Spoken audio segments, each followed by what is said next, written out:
சேலம் மாவட்டம் ஏற்காட்டில் பேருந்து கவிழ்ந்த விபத்தில் 3 பேர் உயிரிழந்திருக்கிறார்கள். அது தொடர்பான காட்சிகளை நாம் திரையின் வாயிலாக பார்த்து வருகிறோம்.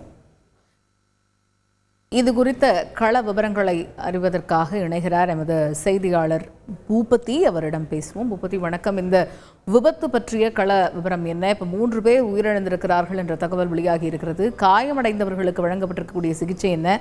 அவர்களுடைய தற்பொழுதைய நிலை என்ன? வணக்கம். ஏற்காட்டில் இன்று 5 மணி அளவில் ஏற்காட்டிலிருந்து சுமார் 60 பயணிகள் மலைப்பாதை வழியாக ஏற்காடு பேருந்து நிலையத்தை சேலம் பேருந்து நிலையத்தை நோக்கி கொண்டிருந்தது. அப்போது 11வது கொண்டை சென்று கொண்டிருக்கும் போது டிரைவரின் கட்டுப்பாட்டை இழந்த அந்த பேருந்து சுமார் 50 அடி பள்ளத்தில் கவிழ்ந்தது.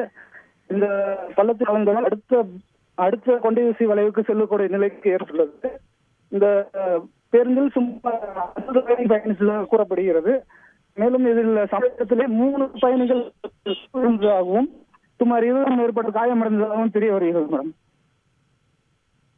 தகவல்களுக்கு நன்றி பூபதி. செய்திகளை உடனுக்குடன் தெரிந்து கொள்ள உடனே சப்ஸ்கிரைப் பண்ணுங்க.